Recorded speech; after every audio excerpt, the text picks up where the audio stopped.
In polite society, love is rarely spoken of. However, virtue is often discussed as though it were fragile. Something to be protected, displayed, and, on occasion, tested, usually by men who believe themselves immune to consequence. Sebastian Carrington believed reputation could be arranged as neatly as an evening coat. Lydia Fairhaven knew better. When a wager was made on her future, she did not protest. She did not flee. She waited. And in waiting, she changed the rules entirely. Before the story continues, allow me a brief pause. Stories like this are not meant to be rushed. They unfold only when someone chooses to stay. If you are still listening, consider leaving a small sign behind. Like the story if it held your attention. Subscribe if you wish to return for another. And if you feel inclined, tell me where you are listening from, and what time of the day has brought you here. I will read every comment. Now, let us continue. There are men whose scandals become part of their charm. Earl Sebastian Carrington was such a man. His indiscretions were discussed at dinner parties with the lightness reserved for weather, predictable, mildly interesting, never catastrophic. A duel settled discreetly. A liaison concluded before it became inconvenient. Debts paid quietly, just before they might have mattered. He moved through society with the ease of someone who understood its rules well enough to bend them. Not break, never that. Breaking implied loss of control, and control was the one thing Sebastian never relinquished. Women forgave him. Men envied him. Mothers warned their daughters, though rarely with conviction. He was, by all accounts, a rake of the finest variety, charming without cruelty, reckless without ruin, dangerous only to those foolish enough to believe his attention permanent. But reputations, however carefully managed, cannot be sustained indefinitely. There comes a moment when society begins to wonder if charm alone will suffice. When the question shifts from what will he do next to will he ever settle at all. Sebastian felt the shift before others named it. It arrived in the pauses between compliments. In the glances exchanged when he entered a room. In the way certain invitations no longer appeared on his desk, replaced instead by those that welcomed scandal but expected nothing more. He had become predictable. And predictability, he understood, was the beginning of irrelevance. Reform, then, would be required. Not genuine reform, nothing so drastic. But the appearance of it. A respectable marriage. A quieter life. The kind of transformation that would restore his place without demanding actual change. It seemed, at the time, a reasonable solution. Sebastian had always believed that reputation could be managed as precisely as an estate ledger. That vice and virtue were simply roles one played depending on the audience. He did not yet understand that some things cannot be performed. That sincerity, once abandoned, is difficult to reclaim. And that certain women, quiet, observant women, see far more clearly than men who believe themselves clever. But that revelation would come later. For now, in the autumn of 1842, Sebastian Carrington stood at the edge of his own reputation, confident he could step back from the brink with little more than a well-chosen bride and a convincing display of restraint. The Tun watched, waited, and wondered if this time the Earl had miscalculated. The proposal arrived in the form of brandy and good humor. It was late November, the kind of evening where fog pressed against the windows of White's and conversation drifted toward philosophy after the third glass. 5 men sat in the corner, gentlemen of means, education, and varying degrees of respectability. Sebastian was among them, naturally. Marriage, Lord Ashford said, swirling his drink, is the graveyard of ambition. Or the salvation of it, countered Sir Edmund Hale, depending on one's current standing. The comment hung in the air with obvious intention. Sebastian smiled. Are you suggesting I require salvation, Edmund? I'm suggesting, Edmund replied evenly, that even the most entertaining performances eventually tire their audience. It was said without malice. That made it worse. The others shifted, not uncomfortably, but attentively. This was the sort of conversation that might be repeated later, carefully edited for maximum effect. You've had a remarkable run, Carrington, Ashford offered. But society does love a reformation story. Prodigal sons, reformed rakes, that sort of thing. Particularly, added Viscount Bellamy, when the Reformation is visible. Sebastian leaned back. You're suggesting I marry. We're suggesting, Edmund said carefully, that you could. And that if you did, respectably, properly, it would restore certain opportunities currently closed to you. There it was. Polite. Precise. Undeniable. Sebastian considered his companions. These were not fools. They understood power as well as he did, and they were offering him a path back to relevance. And if I were inclined to accept this suggestion? Sebastian asked. Bellamy grinned. Then we might make it interesting. A wager. Sebastian's tone remained light. An encouragement, Edmund corrected. A year. A virtuous bride. A convincing display of reform. And in return, certain doors reopen. What constitutes virtue? Sebastian asked. Unblemished reputation. Country raised, ideally. Someone whose simplicity is genuine. And if I fail? You won't, Ashford said. You're Sebastian Carrington. Charm is your particular skill. The others murmured agreement. It should have felt like flattery. Instead, it felt like a test he hadn't realized he was taking. But Sebastian had never declined a challenge, particularly one framed so courteously. 1 year, he said. 1 year, Edmund confirmed. They raised their glasses. The moment passed unremarked by the rest of the room. No contracts were signed. No witnesses called. The wager existed only in mutual understanding, the most binding sort among gentlemen. Sebastian left White's that evening confident he had accepted nothing he couldn't manage. Reform was theatre. Marriage, a transaction. And virtue, he believed, was simply inexperience by another name. He would find a suitable woman. Court her appropriately. Marry respectably. And in doing so, reclaim what he'd allowed to slip. It seemed, at the time, entirely straightforward. What Sebastian failed to consider was that some women do not mistake attention for affection. Or that virtue, properly understood, is not the absence of experience, but the presence of choice.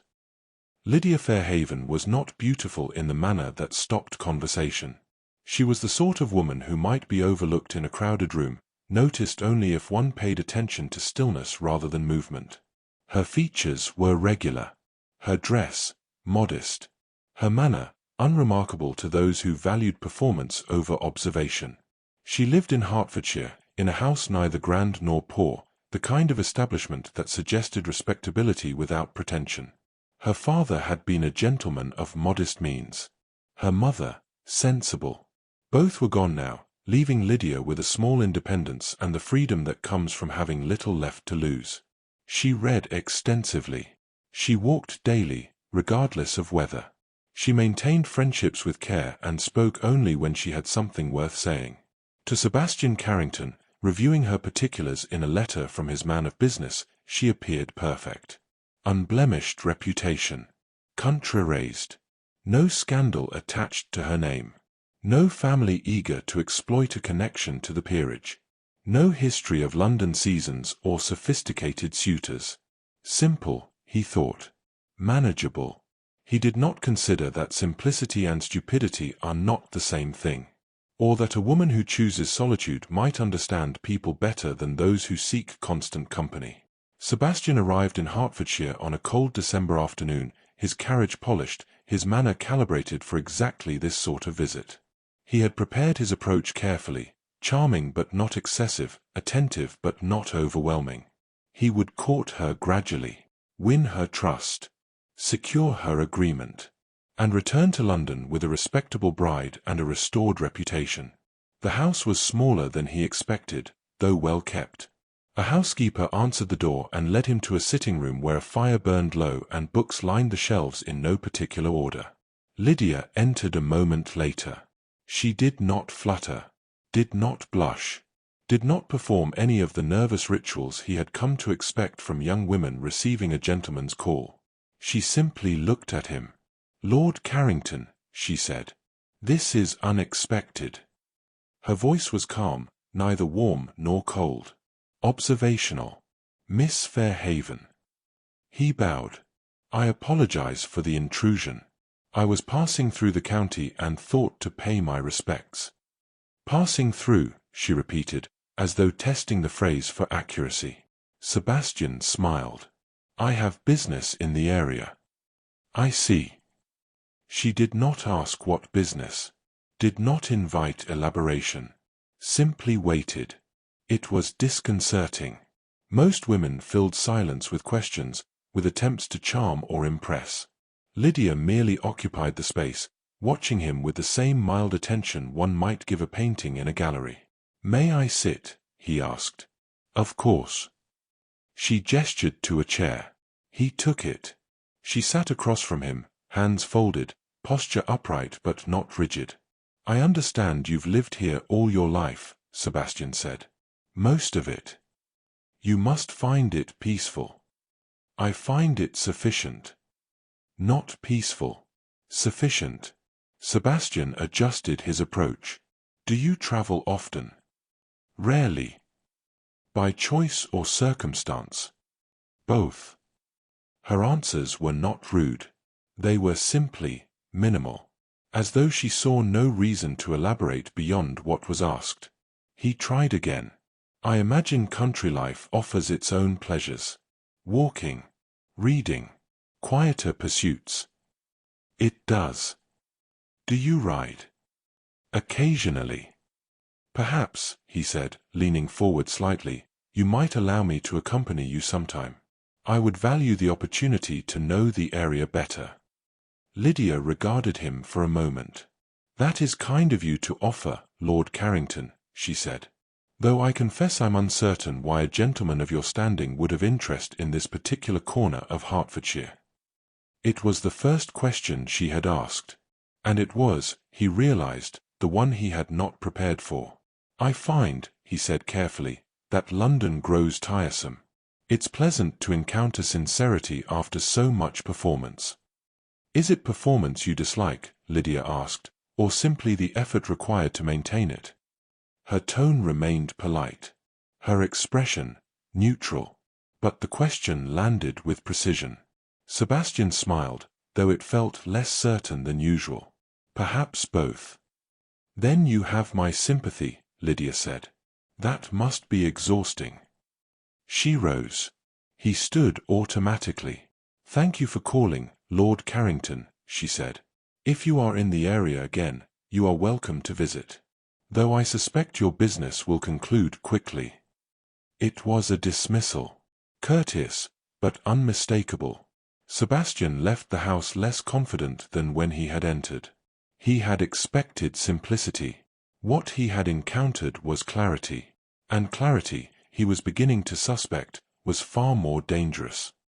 Sebastian returned 3 days later. This time, he brought flowers, winter roses, carefully selected, neither too extravagant nor too modest. He had revised his strategy. Lydia Fairhaven was not simple, but she was still a country woman of limited society. Persistence, he reasoned, would eventually yield results. She received him in the same sitting room. "Lord Carrington." No surprise in her voice. No particular pleasure either. "Miss Fairhaven. I hope I'm not intruding." "You sent word ahead," she said. "That suggests awareness of intrusion." He smiled. "Then I hope I'm intruding only slightly." "The flowers are lovely," Lydia said, accepting them without ceremony. She set them on a side table, neither arranging them nor calling for a vase. "Thank you." Saturday. Sebastian had prepared topics for conversation, literature, music, safe subjects that might reveal her interests without requiring he feign expertise he didn't possess. But Lydia offered little to work with. "Have you read much Byron?" he asked. "Some." "And your opinion?" "I find him excessive." "In style or sentiment?" "Both." She did not elaborate. Did not ask if he admired Byron. did not offer an alternative poet she preferred. The silence stretched. Sebastian tried another approach. I understand there's to be an assembly in the village next week. There is. Will you attend? I haven't decided.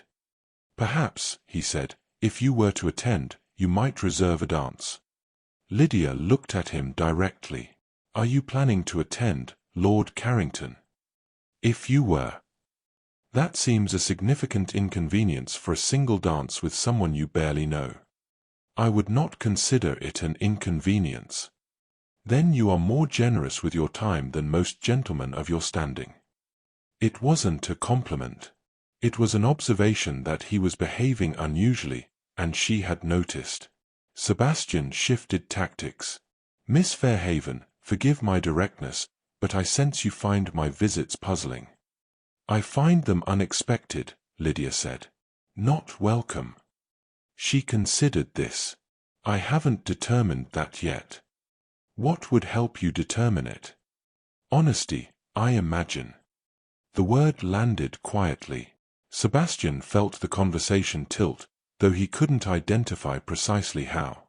I have been honest. You have been polite, Lydia corrected. Those are not always the same thing. Then allow me to be both, he said. I find your company refreshing. London society is performative. You are not. That is rare. And you have come all the way to Hertfordshire seeking rare company. Yes. How flattering, Lydia said. Her tone remained neutral. Though I wonder what you expected to find. I didn't expect anything. I hoped for conversation. Perhaps friendship. Friendship, she repeated, as though examining the word for cracks. Is that so difficult to believe? From a man who, by reputation, prefers more complicated arrangements. Yes. There it was. She knew who he was.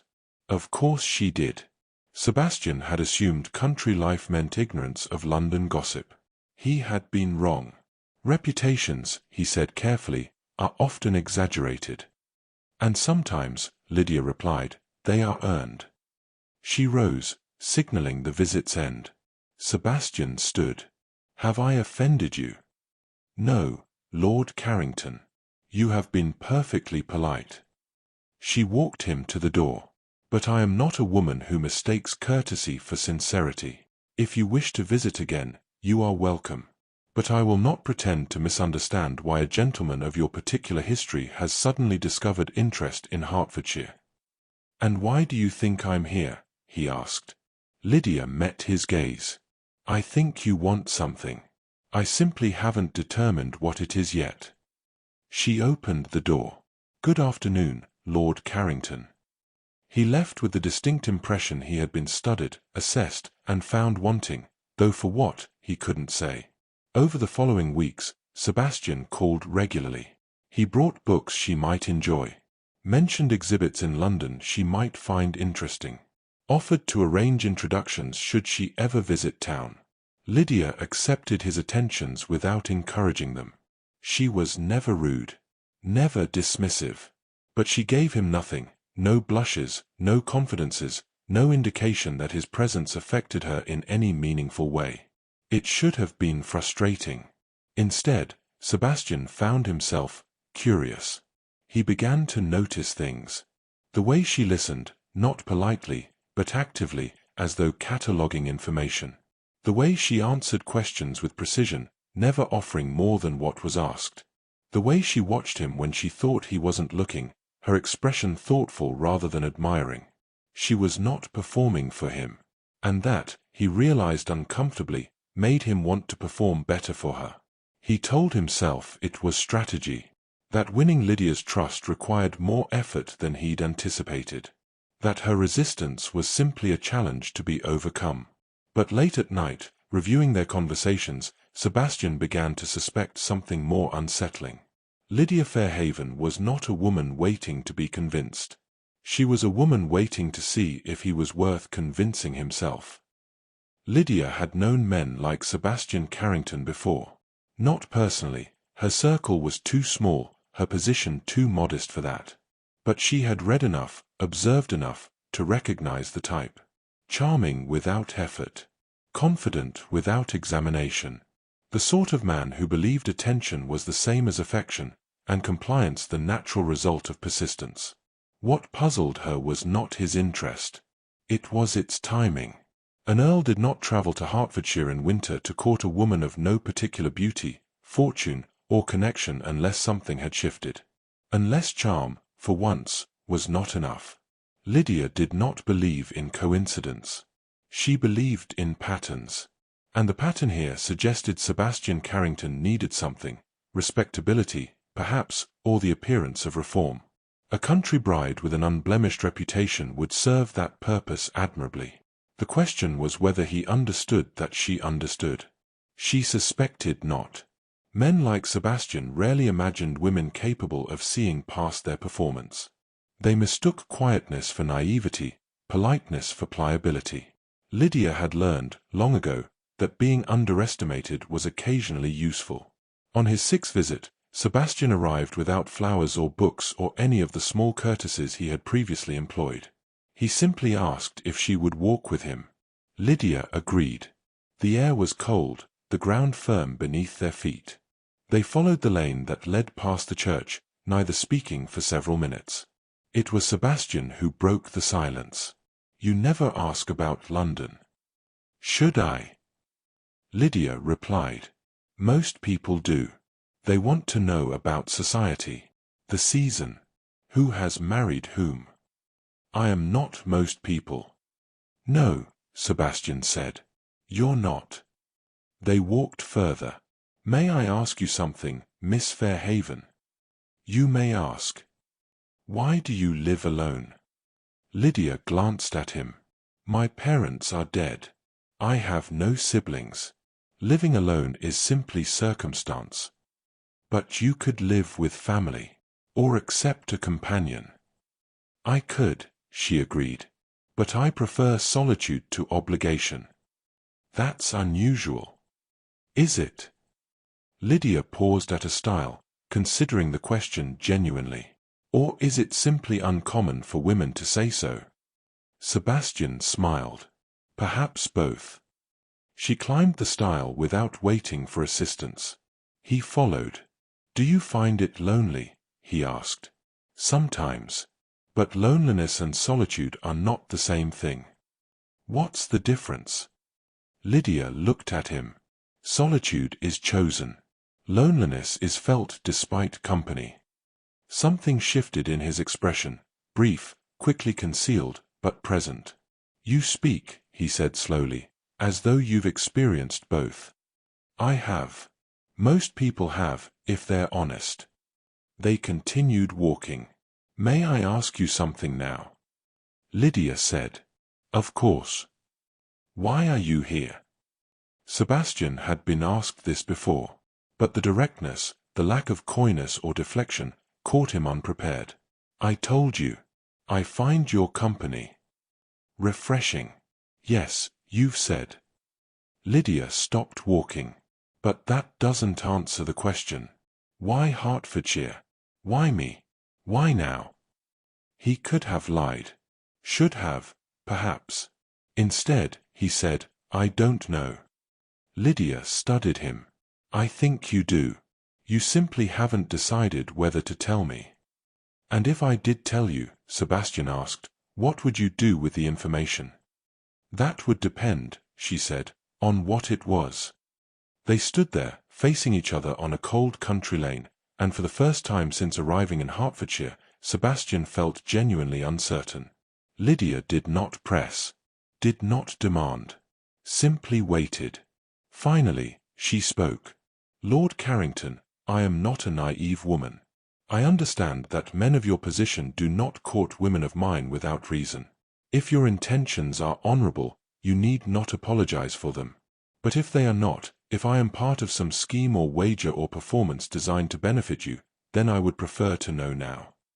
Sebastian felt the ground shift beneath him. She didn't know. Not specifically. But she suspected. And her suspicion was enough to make his carefully constructed courtship feel suddenly, violently inadequate. "My intentions," he said carefully, "are not dishonorable. That is not the same as honorable." "No," he admitted. "It's not." Lydia nodded, as though this confirmed something she had already concluded. "Thank you for your honesty, Lord Carrington. Partial though it may be." She turned back toward the house. Sebastian watched her go, recognizing too late that he had just failed a test he hadn't realized he was taking, and that Lydia Fairhaven had not been asking for reassurance. She had been offering him a chance to be truthful. He had declined. Sebastian did not return to Hertfordshire for nearly 2 weeks. He told himself it was strategy, that distance might make Lydia more receptive, that absence could accomplish what presence had not. But the truth, which he acknowledged only in moments of uncomfortable clarity, was simpler. He did not know what to say to her. Lydia Fairhaven had asked him directly about his intentions, and he had equivocated. Not lied, precisely, but offered her something worse than a lie, a careful evasion that acknowledged deception without correcting it. She had seen through him, and rather than press her advantage, she had simply walked away. It was, Sebastian realized, exactly what someone with genuine dignity would do. In London, the wager had seemed reasonable. A year. A virtuous bride. A performance of reform convincing enough to restore his standing. Nothing he hadn't managed before in different forms. But London operated on different principles than Hertfordshire. In London, everyone performed. The distinction between sincerity and strategy barely existed. One simply chose which role to play and played it well. Lydia did not perform. She observed. She waited. She refused to pretend she didn't see what was happening. And that, Sebastian was beginning to understand, made her far more formidable than anyone he had ever tried to charm. When he finally returned, it was late December. Snow had begun to fall, light and persistent. Lydia received him without surprise. "Lord Carrington," she said, "I wondered if you would return." "Did you?" He removed his coat. "I wasn't certain myself." It was the first genuinely honest thing he had said to her. Lydia gestured to the sitting room. The fire was already lit. 2 cups sat on the table, as though she had anticipated his arrival. They sat in silence for a moment. "I owe you an apology," Sebastian said finally. "For what?" "For wasting your time." Lydia tilted her head slightly. "Have you been wasting my time?" "I have not been entirely forthcoming." "No," she agreed. "You haven't." "Does that offend you?" "It disappoints me," Lydia said. "Which is worse?" Sebastian felt the words land with unexpected weight. Offense could be deflected, argued against. Disappointment simply sat there, undeniable. "I came to Hertfordshire," he began carefully, "because I needed to marry. Respectably. Quickly. And I seemed a convenient solution." "Yes." Lydia nodded slowly. "Thank you for saying so." "You're not angry?" "I suspected as much already," she said. "Confirmation is simply that, confirmation." Sebastian leaned forward. "But my intentions have shifted." "Have they?" "I find myself genuinely interested in your company, in your thoughts, in whether I might still agree to marry you despite knowing I was selected for convenience rather than affection." Her tone remained even. Not cruel. Simply accurate. "That is not," Sebastian stopped. "Yes. I suppose that is what I'm asking." Lydia was quiet for a long moment. "Lord Carrington, I do not object to practical marriages. Many unions begin with less honesty than you have just offered. But I will not enter any arrangement where I am meant to believe myself chosen for qualities I do not possess." "You possess many qualities." "That you did not consider relevant when you selected me," Lydia finished. "I am not beautiful. I have no fortune. No connections. You chose me because I appeared simple enough to manage and respectable enough to satisfy whatever requirements prompted this search. Sebastian could not deny it. What I do not yet know, Lydia continued, is whether you have begun to see me differently because I am different from what you expected, or because I am proving more difficult to manage than anticipated. Does it matter? Enormously. Sebastian sat back. I don't know how to answer that. Then perhaps, Lydia said gently, you should determine the answer before calling again. You're dismissing me. I'm suggesting you consider what you actually want. Not what you need for society's sake. Not what would be convenient. What you want. And if what I want is you. Lydia met his gaze steadily. Then you should want me for reasons that have nothing to do with virtue, respectability, or reform. You should want me because of who I am, not what I represent. Sebastian felt something shift inside him, uncomfortable, disorienting, real. I don't know if I'm capable of that, he admitted. Then we have nothing further to discuss, Lydia said. But her voice was not unkind. Not yet, at least. She walked him to the door. Snow was falling harder now. Miss Fairhaven, Sebastian said, turning back. If I wanted to know you properly, without strategy or performance, how would I do that? Lydia considered the question. You would stop trying to charm me, she said finally, and start trying to be honest, even when honesty is unflattering. That sounds terrifying. Yes, Lydia agreed. It usually is. She closed the door gently. Sebastian stood in the snow, watching lights flicker in the windows, and realized with sudden, absolute clarity that he had never been in a situation he could not charm his way through. Until now. And that Lydia Fairhaven had just given him something far more valuable than agreement. She had given him a choice. To continue performing. Or to risk being genuine.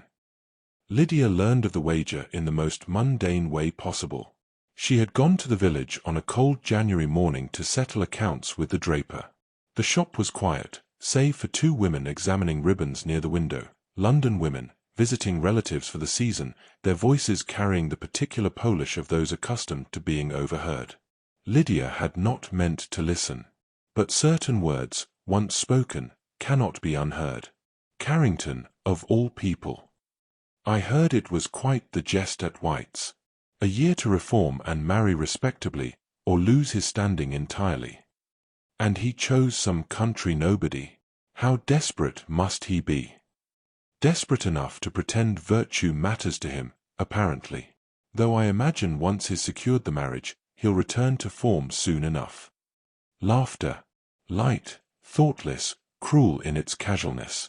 Lydia stood very still. The draper, occupied with his ledger, had not noticed. The women by the window had not looked up. No one had seen her expression change, or rather, not change, because Lydia had learned long ago how to keep her face carefully neutral. She completed her business, walked home, closed the door. Only then did she allow herself to feel the full weight of what she had heard. A wager, not courtship, not even calculated interest. A wager. Sebastian Carrington had not come to Hertfordshire seeking a wife. He had come seeking proof of reform. A respectable marriage to satisfy an agreement made over brandy and masculine pride. She was not a woman he had chosen. She was a solution to a problem. Lydia sat in her sitting room, hands folded, and reviewed every conversation they had shared with this new understanding. His initial visit, carefully polite, strategically vague about his reasons. His persistence, measured, controlled, designed to appear sincere without requiring actual sincerity. His admission that he needed to marry respectably, framed as honesty, but concealing the specific mechanism that had brought him to her door. Even his recent vulnerability, his claim that his intentions had shifted, took on a different cast now. Had they shifted? Or had he simply realized that managing her would require a more convincing performance? Lydia did not cry. She did not rage. She simply sat with the information, turning it over in her mind like a stone worn smooth by water. The women in the shop had called her a country nobody. They were not wrong. She was nobody of consequence. No beauty, no fortune, no connections that would make her valuable to a man like Sebastian Carrington except as a symbol, proof that he could perform respectability when required. She should feel humiliated. Instead, she felt something colder and more useful, clarity. When Sebastian called 3 days later, Lydia received him as she always had. No dramatics. No accusations. No visible change in manner. Miss Fairhaven. He bowed. I hope I'm not intruding. Not at all, Lord Carrington. Please, sit. They settled into the familiar ritual. Tea. Polite inquiries about health and weather. The comfortable rhythm they had developed over weeks of careful conversation. Sebastian seemed more at ease than during his last visit. Less guarded. As though her challenge to be honest had freed something in him. I have been thinking, he said, about what you said. About knowing you properly. Have you? Yes. And I realize I have asked very little about your actual interests. Your thoughts. What you want from life. Lydia sipped her tea. What I want from life. Yes. Beyond the obvious securities. What would make you happy? It was a genuine question, asked with what appeared to be genuine interest. And Lydia, watching him, recognized something both touching and terrible. Sebastian Carrington was trying. He was attempting, in his way, to move past performance into something more real. He did not realize it was already too late. I think, Lydia said carefully, I would be happy with honesty. With a life built on truth rather than convenience. That seems reasonable. Does it? Lydia set down her cup. I wonder if you truly understand what that requires. Sebastian leaned forward. Then explain it to me. Honesty means acknowledging uncomfortable things. It means admitting when one's intentions are not pure. When one has made choices for selfish reasons. I have admitted. Some things, Lydia agreed. But not everything. Something flickered in his expression. Uncertainty. Perhaps the beginning of guilt. What do you think I haven't told you? He asked quietly. Lydia could have said it then. Could have confronted him directly with what she knew. Instead, she smiled, small, composed, entirely unreadable. I think, Lord Carrington, that you are still deciding what kind of man you wish to be. And until you have decided, any confession would be premature. It was a gift, though he did not recognize it as such. She was giving him the opportunity to tell her himself. To choose honesty before being forced into it. Sebastian studied her, searching for something in her expression. You are, he said slowly, the most unusual woman I have ever met. Because I do not make things easy for you. Because you seem to see things I don't say. Perhaps, Lydia suggested, you should say them. They sat in silence. Finally, Sebastian rose. I should go. But I would like to call again. If that is acceptable. Of course. He paused at the door. Miss Fairhaven, if you knew something about me. Something unflattering. Would you tell me? Lydia met his gaze. I would expect you to tell me first. Sebastian nodded, as though this confirmed something he had suspected. When he was gone, Lydia returned to her chair and considered her position. She knew about the wager. He did not know she knew. And that knowledge gave her something Sebastian Carrington had possessed since the moment he arrived in Hertfordshire. Power. The question now was what to do with it. The change was subtle enough that Sebastian almost missed it. Lydia still received him politely. Still offered tea and conversation. Still walked with him when weather permitted. But something had shifted. She began asking questions.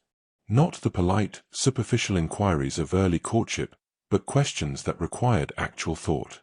Questions that could not be deflected with charm. What do you miss most about your life before you decided to reform? She asked one afternoon as they walked past the frozen pond. Sebastian hesitated. I'm not certain I've decided to reform. Haven't you? Lydia glanced at him. You're here, calling on a respectable woman in the country. That suggests some form of reformation. Or simply a change in circumstance. Is there a difference? I think so. Reform implies moral improvement. Change is merely adjustment. Lydia nodded, as though filing this away. And which do you believe you're pursuing? I don't know, Sebastian admitted. Then, more carefully, does it matter to you? It might, she said. If I were considering any sort of future arrangement. Are you considering it? I am considering many things, Lord Carrington. It was not an answer. It was a deflection, the same technique he had used on her for weeks. The realization was unsettling. A week later, she asked about London. Tell me about your friends, she said. The ones who know you well. Sebastian thought of Edmund, Ashford, Bellamy. The men at White's who had framed the wager as encouragement. I'm not certain I have friends in the way you mean, he said finally. I have acquaintances, associates, people who find me entertaining. But no one who knows you. Knowing and being known are complicated in London society. They are complicated everywhere, Lydia said. But some people choose to be known regardless. Others prefer the safety of performance. And which do you think I prefer? I think, Lydia said carefully, that you are accustomed to performance. Whether you prefer it is a different question. She was doing it again, pushing him toward honesty without demanding it outright. Sebastian found himself answering more truthfully than he intended. I think I have performed for so long I am no longer certain what exists beneath the performance. Lydia looked at him with something that might have been sympathy. That must be exhausting, she said quietly. It was the same thing she had said during his first visit. But it landed differently now. Then, it had felt like dismissal. Now, it felt like understanding. The questions continued. What did your parents expect of you? Do you believe people can genuinely change, or only adjust their behavior? What frightens you most about honesty? Each question was an invitation, an opportunity for Sebastian to reveal something real. And slowly, almost against his will, he began to answer truthfully. He told her about his father's expectations, the title, the responsibility, the assumption that Sebastian would manage both with dignity. He admitted that he had chosen scandal over duty because scandal, at least, was a choice he controlled. He confessed that reform terrified him because it required believing he could be better than he had been, and he was not certain he believed that. Lydia listened without judgment, without offering solutions or reassurance. She simply heard him. And in being heard, Sebastian began to realize how rarely he had ever been truly listened to. But Lydia did not only ask questions. She also began setting boundaries. When Sebastian suggested he might stay for dinner, she declined politely. I prefer to keep our visits brief, Lord Carrington. Familiarity often breeds assumption. When he brought her an expensive book from London, she accepted it but said, "This is generous. But I would prefer you did not bring gifts. I do not wish to feel obligated." When he attempted to take her hand during a walk, she moved away gently. I am not ready for such gestures. Each boundary was stated calmly, without explanation or apology. And each one forced Sebastian to respect her terms rather than impose his own. It was, he realized, the opposite of every courtship he had ever pursued. Usually, he advanced. Women retreated or acquiesced. With Lydia, she held the line. And he adjusted to meet her where she stood. One evening, as he prepared to leave, Sebastian paused. Miss Fairhaven, may I ask you something? Of course. Why do you tolerate my visits? Lydia tilted her head. Tolerate? You have made it clear you see through my performance. That you know I came here for practical reasons rather than romantic ones. Yet you continue to receive me. Why? Lydia was quiet for a long moment. Because, she said finally, I am curious whether the man beneath the performance is worth knowing. And I suspect you are equally curious about the same question. Sebastian felt something tighten in his chest. And if he isn't, he asked, worth knowing? Then we will part ways, Lydia said simply. And I will have wasted only time, which I have in abundance. But if he is, if you are, then perhaps something genuine might be built. You are offering me a chance. I am offering both of us a chance, Lydia corrected. To see if honesty can exist between two people who began with deception. She opened the door. Snow was falling again, light and steady. Good night, Lord Carrington. Sebastian walked to his carriage, mind turning over her words. Lydia Fairhaven had discovered his deception, he was almost certain of it now. The precision of her questions, the careful boundaries, the way she pushed him toward confession without ever directly accusing. She knew. And rather than reject him, she was waiting. Not for an apology. For a choice. The choice to be honest. Or to continue the performance until it collapsed entirely. February arrived cold and unforgiving. Sebastian had been calling on Lydia for nearly 3 months. The wager allowed him a year, which meant he had time remaining. But time, he was discovering, was not the problem. The problem was that he no longer knew what he was doing. He had come to Hertfordshire with a clear objective: secure a respectable marriage, restore his standing, return to London with his reputation intact. Simple. Manageable. Entirely within his control. Except nothing about Lydia Fairhaven was simple or manageable. And control, the thing he had built his entire adult life around, had slipped through his fingers so gradually he had not noticed until it was gone. He realized it during what should have been an ordinary visit. They were sitting in her parlor. Tea had been served. Conversation had drifted toward books, then philosophy, then the question of whether people were defined by their choices or their circumstances. I think, Lydia said, that circumstances reveal who we already are. They do not create character. They expose it. Sebastian considered this. Then you believe people cannot change. I believe change requires conscious choice. And most people prefer comfort to transformation. That seems cynical. Does it? Lydia looked at him directly. Or simply observational. If you believe that, Sebastian said slowly, then you must believe I cannot change. That whatever I am now, rake, scoundrel, performer, is what I will always be. I believe you could change, Lydia said. But only if you genuinely wanted to. Not because society demands it. Not because it serves your interests. Because you have looked at yourself honestly and decided you wish to be different. And you doubt I want that. I doubt you have decided yet. The words should have stung. Instead, they settled over Sebastian like cold water, clarifying, undeniable. He set down his teacup. You know, he said quietly. Lydia did not pretend to misunderstand. Know what? About the wager. About why I came here. Silence filled the room. Lydia's expression did not change. How long have you suspected I knew? A few weeks. The questions you asked. The way you began to test me. And yet you said nothing. Neither did you.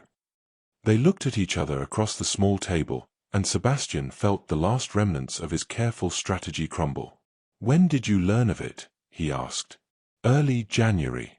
I overheard women discussing it in the village. Sebastian closed his eyes briefly. What did they say? That you had wagered at White's. That you needed to marry respectably within a year to restore your standing.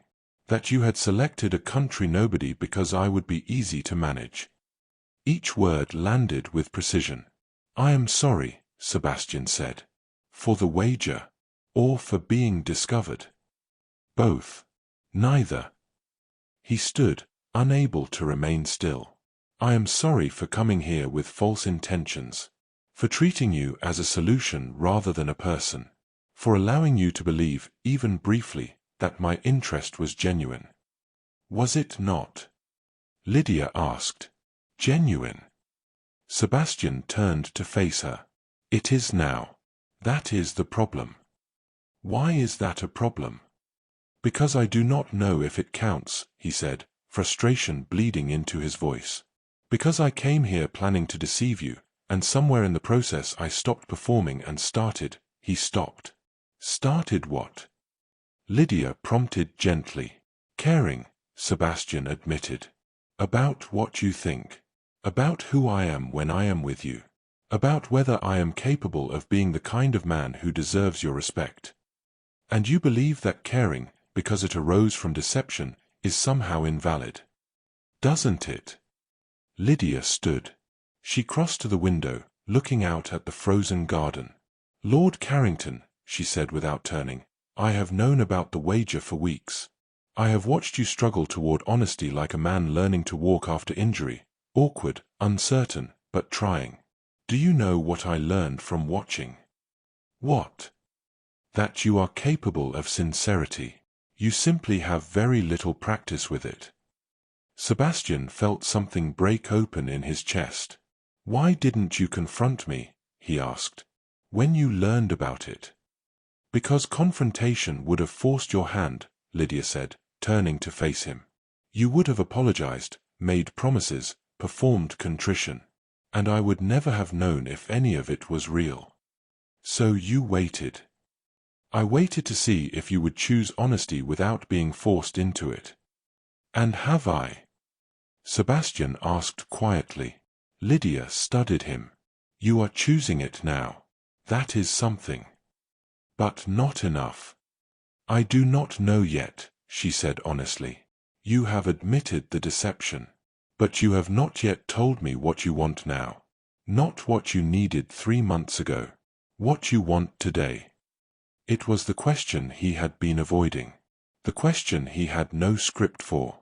Sebastian crossed to where she stood. He did not reach for her. Did not attempt charm or deflection. He simply answered truthfully. I want to be known by you, he said. Not the version of myself I perform for London. Not the reformed rake I thought I could pretend to be. The actual person beneath all of it, flawed, uncertain, and entirely unworthy of you. I want you to see that person and decide for yourself whether he is worth your time. Lydia's expression softened slightly. That is the most honest thing you have ever said to me. Does it matter that I lied for so long before reaching honesty? It matters, Lydia said. But it is not disqualifying. People are allowed to grow, Lord Carrington. They are even allowed to grow in the middle of deception, provided they eventually choose truth. And have I chosen truth? You are choosing it, Lydia corrected. Continuously. That is all anyone can do. Sebastian felt the weight of months, of years, of performance lifting. What happens now? He asked. Lydia smiled, small and genuine. Now you stop trying to win me, and start trying to know me. Without agenda. Without strategy. Without certainty of outcome. That is terrifying. Yes, Lydia agreed. It usually is.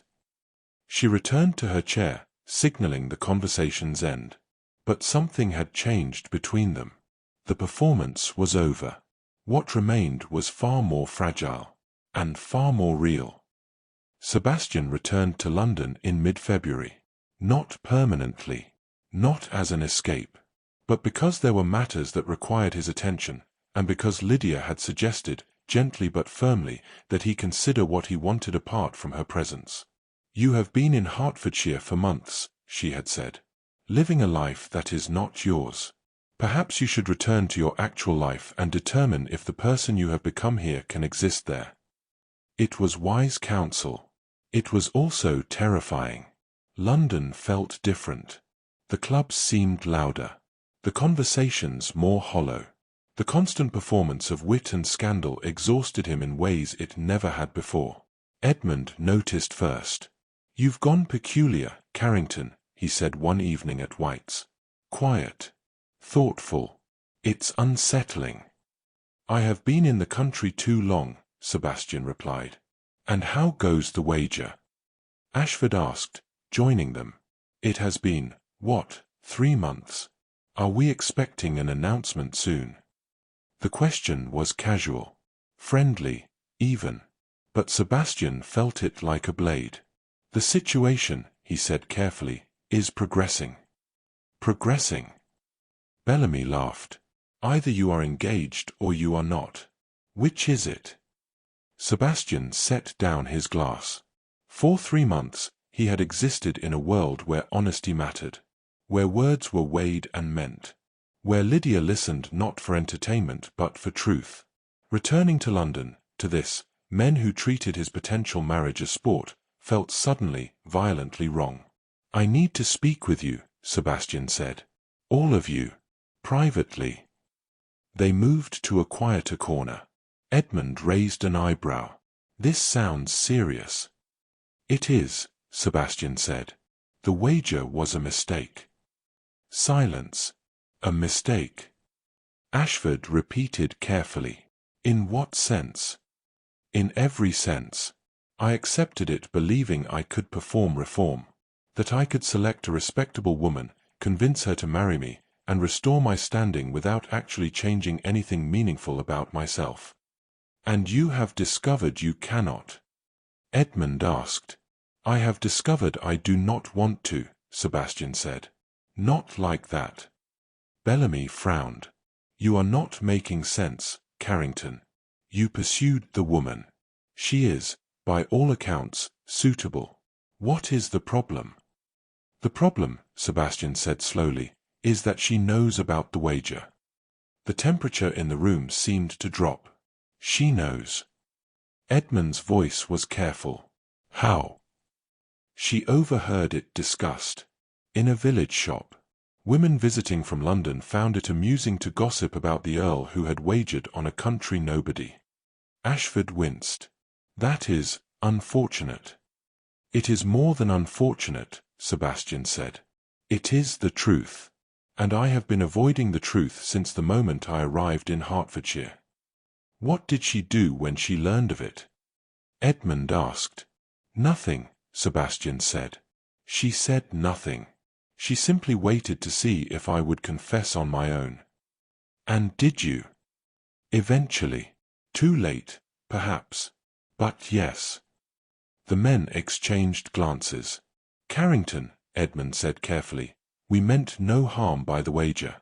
It was intended as encouragement. A path back to respectability." "I know." "And if the woman knows and has not rejected you outright," Ashford added, "then perhaps no lasting damage has been done." "The damage," Sebastian said quietly, "was not to her. It was to me." "To you."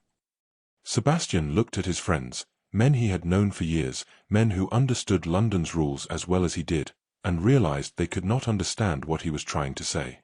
Because they still believed reputation could be managed. That reform was performance. That sincerity was simply another strategy. "I release the wager," Sebastian said. "Publicly, if necessary. I will not marry Miss Fairhaven to satisfy an agreement made in jest." "But you still intend to marry her?" Bellamy asked, confused. "I intend to ask her," Sebastian corrected, "if she will have me. Not because doing so restores my standing. Not because she represents respectability. But because she is the only person who has ever asked me to be honest and waited patiently while I learned how." Edmund studied him. "You care for her?" "Yes." "Genuinely?" "Yes." "Then why release the wager?" Ashford asked. "If you intend to marry her anyway, the outcome is the same." "The outcome is not the same," Sebastian said. "Because she deserves to choose me knowing I chose her freely. Not as part of a wager. Not to restore my reputation. Because I want her. Only her. For reasons that have nothing to do with virtue or respectability or reform." The men were quiet. Finally, Edmund spoke. "Consider it done. The wager is void. No expectations. No obligations." "You are certain?" Ashford asked Sebastian. Because once you do this, once you pursue her without the wager as framework, you risk genuine rejection. I know. And if she refuses you? Sebastian smiled, though it was edged with uncertainty. Then I will have learned something valuable about honesty, even if it comes too late. He returned to Hertfordshire 3 days later. Lydia received him in her sitting room, as always. But when she saw his expression, she set aside her tea. Something has changed, she observed. I released the wager, Sebastian said without preamble. I told Edmund and the others that I would not marry you to satisfy an agreement made in poor judgment. That if I ask you to marry me, it will be because I choose you. Only you. Lydia was very still. And do you, she asked quietly, choose me? Sebastian crossed to where she sat today. He did not kneel, that would have been performance. He simply stood before her, honest and uncertain. I choose you, he said. Not because you are virtuous, though you are. Not because you are respectable, though you are that too. I choose you because you saw through every lie I told and still gave me the chance to find truth. Because you are patient and clear-eyed and entirely yourself. Because when I am with you, I am not performing. I am simply present. And when you return to London? Lydia asked. Will you still be present? Or will the performance resume? I do not know, Sebastian admitted. But I would like to find out. With you. If you are willing to risk that uncertainty. Lydia looked at him for a long moment. Lord Carrington, she said finally, you came here 3 months ago intending to deceive me. You selected me because I seemed manageable. You pursued me as part of a wager. Yes. And now you are asking me to believe that somewhere in all that deception, something genuine emerged. Yes, Sebastian said. I know how it sounds. But it is the truth. Lydia stood. I believe you, she said. Sebastian felt hope flare. You do. I believe you have changed. I believe you are capable of sincerity. I believe you care for me genuinely. She paused. But I do not know if that is enough. The hope faltered. What would be enough? He asked. Lydia met his gaze steadily. Time, she said. And proof that this version of you, honest, uncertain, present, can exist beyond Hertfordshire. That it is not simply another performance tailored to win my approval. How do I prove that? You live it, Lydia said simply. You return to London and remain yourself. You face society without hiding behind charm. You choose honesty even when it is inconvenient. And if, after time, you still want this, want me, then we will speak again. Sebastian understood what she was asking. She was not rejecting him. But she was not accepting him either. She was asking him to prove that his transformation was real, without her there to witness it. And if I fail, he asked. Then we will both know the answer, Lydia said gently. And that is better than building a life on uncertainty. She was right. Of course she was right. Sebastian nodded slowly. How long? He asked. I do not know. Until I am certain. Or until you are. He should have argued. Should have pressed for commitment, for assurance. Instead, he simply said, then I will wait. And I will watch, Lydia said. Not to judge. But to see if the man I have come to care for is the man you truly are. Sebastian left Hertfordshire that evening. Not defeated. But uncertain in a way he had never been before. He had confessed the wager. Released the obligation. Offered genuine feeling. And Lydia, in her wisdom, had asked for the one thing he could not perform. Proof that he had truly changed. 3 months passed. Spring arrived in London with the usual rituals, balls, exhibitions, the return of families from country estates. Society resumed its performance, and Sebastian Carrington moved through it with a difference no one could quite name. He attended fewer parties. Declined invitations that once would have been automatic. left gatherings early, unbothered by speculation about where he went instead. He did not pursue women, did not engage in the sort of calculated charm that had once defined him. When asked about marriage prospects, he replied honestly, "I am waiting for someone to decide." It raised eyebrows, generated gossip. But Sebastian found he did not care. He wrote to Lydia weekly, letters that contained no declarations, no persuasion, simply observations about his days. Books he had read. Conversations that had surprised him. Moments where he had chosen honesty over convenience and how it had felt. She wrote back less frequently. Her letters were brief, thoughtful, revealing little of her own feelings. He did not press. He simply continued to be the person he was learning to become. In May, Lydia arrived in London. She sent word ahead, a single sentence informing him of her presence and suggesting they meet at a specific exhibition the following afternoon. Sebastian arrived early. The gallery was quiet, filled with paintings of landscapes and classical scenes. He stood before a rendering of the countryside, recognizing something in the composition that reminded him of Hertfordshire. "It is a beautiful piece," Lydia said behind him. He turned. She looked the same, composed, observant, entirely herself. But something in her expression had softened. "Miss Fairhaven," he said. "You came." "I told you I would be watching," she replied. "I simply did not specify from where." Sebastian felt understanding dawn. "You have been in London." "For the past month. Staying with a cousin in Mayfair." "And you did not tell me."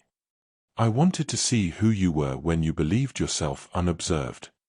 Lydia stepped closer. "I attended 2 gatherings where you were present. I watched how you conducted yourself. I listened to what people said about you." "And what did they say?" "That you had grown peculiar. Serious. That you left parties early and declined invitations without explanation." She paused. "That you appeared to be waiting for something." "I was," Sebastian said quietly. "I am." They moved through the gallery together, maintaining the careful distance that had always existed between them. "I also spoke with your friends," Lydia said. "Lord Ashford was particularly forthcoming." Sebastian winced. "I can imagine. He told me you have changed. That the wager was meant as encouragement but that you rejected it entirely. That you have been, and I quote, insufferably sincere for months." "That sounds like Ashford." "He also said," Lydia continued, "that he believes you genuine. That whatever transformation has occurred, it appears permanent." "And do you believe him?" Lydia stopped before a portrait of a woman, her expression serene and knowing. "I believe what I have observed," she said. "You write to me honestly. You conduct yourself without performance. You have chosen truth even when it would have been easier to revert to charm. Then you have your proof." "I have evidence," Lydia corrected. "Proof is something that accumulates over time." Sebastian turned to face her fully. "Lydia, Miss Fairhaven, I have spent 3 months trying to be the person I claimed I wanted to become. Not for society. Not even entirely for you. For myself. Because I discovered I did not like who I was when I was performing." "And who are you now?" "Still uncertain," Sebastian admitted. "Still flawed. But honest about both." Lydia smiled, small, genuine, the expression he had seen only rarely. "That is all I wanted to know." "Is it enough?" he asked. "It is a beginning," she said. "Which is more than we had before." They walked on in silence. Finally, Sebastian spoke. "What happens now?" Lydia considered the question carefully. "Now," she said, "I tell you what I want." "And what do you want?" She stopped, turning to face him in the quiet gallery. "I want honesty," Lydia said. "Always. Even when it is uncomfortable. Even when it reveals things neither of us wish to acknowledge." "You have that." "I want partnership. Not a husband who makes decisions for me, but one who makes them with me." I can offer that. I want a life built on choice rather than obligation, where neither of us is performing for the other or for society. That is what I want as well. Lydia studied him, her gaze as clear and assessing as it had been that first day in Hertfordshire. Then I have a question for you, Lord Carrington. Ask it. If I agree to marry you, not because you need respectability, not because I represent virtue, but because we have chosen each other freely, will you promise never to lie to me again? Not in large matters or small. Not to spare my feelings or protect your pride. Sebastian felt the weight of what she was asking. Complete honesty. Permanent. No exceptions. It was more than most marriages required. It was also exactly what he wanted. I promise, he said. No lies. No performance. Only truth between us. Even when truth is difficult. Especially then. Lydia nodded slowly. Then I will marry you, Sebastian Carrington. Not because you are an earl. Not because society would approve. But because you have proven yourself capable of growth, and because I believe we might build something real together. Sebastian felt relief and joy and something deeper, gratitude that she had waited, that she had asked for proof, that she had not accepted anything less than genuine transformation. You are certain? He asked. I am certain that I wish to try, Lydia said. Which is all anyone can be certain of at the beginning. Then I am the most fortunate man in London. Perhaps, Lydia said, eyes bright with something that might have been amusement. Though I suspect you will find that honesty is more demanding than charm ever was. I am prepared for that. Are you prepared for a wife who will not tolerate deflection? Who will ask uncomfortable questions and expect truthful answers? Sebastian smiled. I have been preparing for exactly that wife for 3 months. Lydia laughed, soft, genuine, unreserved. It was the most beautiful sound he had ever heard.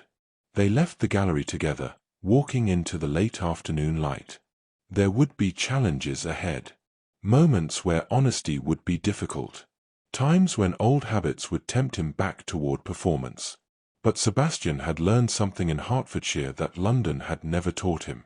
That being truly known was worth the risk of being truly seen. And that Lydia Fairhaven, patient, observant, entirely herself, had given him something no wager could ever provide. The choice to become someone worthy of her choice. She had not accepted him despite his deception. She had challenged him to move beyond it. And in doing so, had offered him something he had not known he needed. The freedom to be genuine. They were married in June, in a quiet ceremony attended by few. No spectacle. No grand performance. Simply two people choosing each other freely, with full knowledge of who the other was. Society noted the marriage with mild surprise and eventual acceptance. The wager was forgotten, or at least never mentioned again in Sebastian's presence. What mattered was not how they had begun, but what they had chosen to become. And that, both of them understood, was a choice they would continue making. Every day. Honestly. Together. A year after the wedding, Sebastian and Lydia Carrington returned to Hertfordshire. Not permanently. Their life existed primarily in London now, where Sebastian managed his estate and Lydia had discovered a surprising aptitude for navigating society on her own terms. But they returned regularly to the small house where everything had begun. It was autumn again. The air carried the same crispness it had when Sebastian first arrived, confident in his ability to charm his way through what he had believed would be a simple transaction. How young he had been. How foolish. You are smiling, Lydia observed, setting down her book. They sat in the familiar sitting room, fire burning low, the silence between them comfortable rather than strategic. I was thinking about the first time I came here, Sebastian said. How certain I was that I understood what I was doing. And now? Now I understand I knew nothing at all. Lydia tilted her head. The gesture he had learned meant she was considering whether to pursue a thought. What would you tell him? She asked. That version of yourself. Sebastian considered this.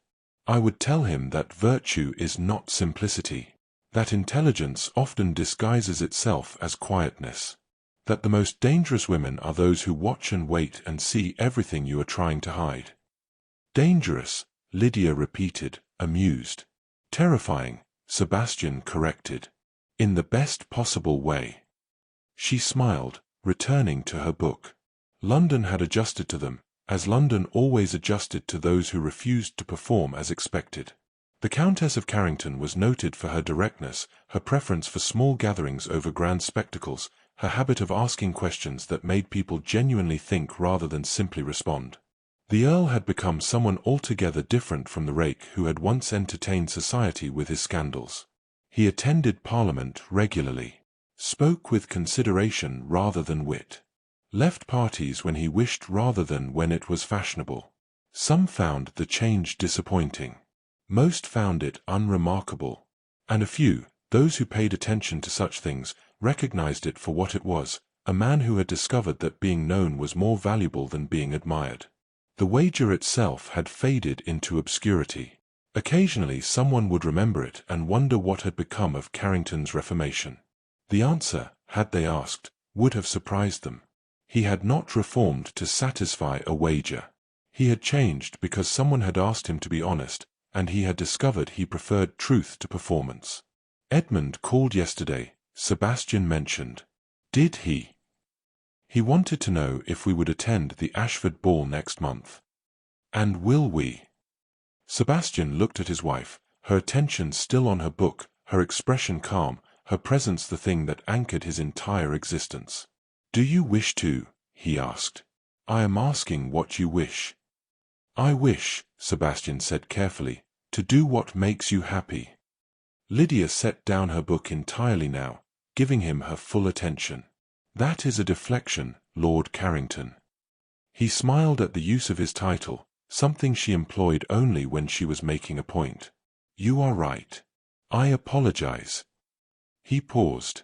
I do not particularly wish to attend, but I am willing to if you think it important. Why do you not wish to attend? Because I would rather spend that evening here, or at home in London, reading, talking, simply being present with you without the performance of society. Lydia nodded.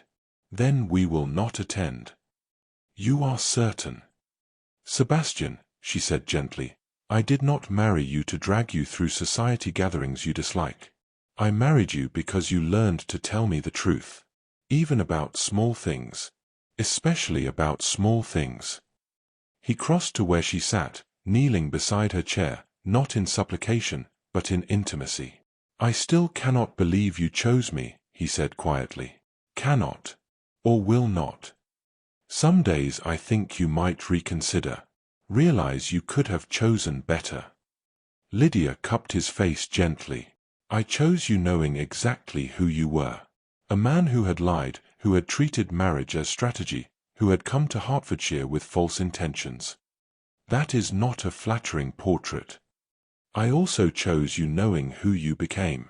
A man who learned honesty, who chose growth over comfort, who proved himself capable of transformation. And if I falter? Sebastian asked. If old habits resurface? Then we will address them honestly, Lydia said simply. As we address everything. That is the promise we made. No lies. No lies, she confirmed.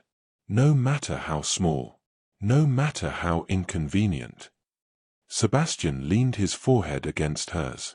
It is harder than I expected, he admitted. Honesty. Some days I still want to deflect. To perform. To tell you what I think you wish to hear rather than what I actually feel. I know, Lydia said. But you do not. You choose truth instead. That is what matters. You make it sound simple. It is not simple. It is merely important. They remained in Hertfordshire another week. Walked the familiar lanes. Visited the village where Lydia had once overheard women discussing the wager that had brought Sebastian into her life. The women who had called her a country nobody would not recognize the Countess of Carrington now, not because she had changed, but because they had never truly seen her to begin with. On their final evening, Sebastian and Lydia sat by the fire as darkness fell. "Do you ever regret it?" he asked. "Choosing me?" Lydia looked at him with the clear, assessing gaze that had first unsettled him so thoroughly. "No," she said. "But I think you need to stop asking that question." "Why?" "Because you are looking for reassurance when you should be trusting in what we have built. We chose each other freely. We continue choosing each other daily. That is enough." Sebastian nodded slowly. "You are right." "I usually am," Lydia said, without arrogance. "Simply fact." He laughed.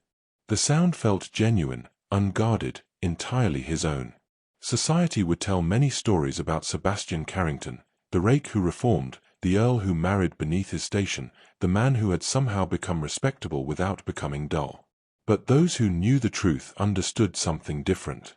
Sebastian Carrington had not reformed to satisfy society's expectations. He had changed because a quiet, observant woman had seen through his performance and asked him to choose honesty instead.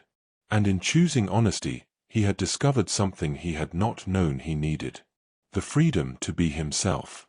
Not the charming rake. Not the reformed gentleman. Simply Sebastian. Flawed, uncertain, genuine. Loved not for what he represented, but for who he was. And Lydia, patient, clear-eyed Lydia, had given him that gift not by accepting him as he was, but by challenging him to become someone better. The wager no longer mattered. What mattered was the choice they made each day to remain honest with each other. To build a life on truth rather than performance. To be known, fully and without pretense. It was not the ending Sebastian had imagined when he first arrived in Hertfordshire. It was better. Because it was real. And real, both of them had learned, was worth the risk of being seen. And so, we leave them there. Not with certainty, but with choice. If this story stayed with you, if it asked you to pause or consider, then thank you for giving it your time. Before you go, you are welcome to leave a small trace behind. Share the story if you think it might keep someone else company. Like it if you found something in it worth holding on to. And if you wish to return, I would be glad to have you subscribe. Tell me where you are listening from, and what found you here tonight. I read every comment. Until the next story, thank you for staying.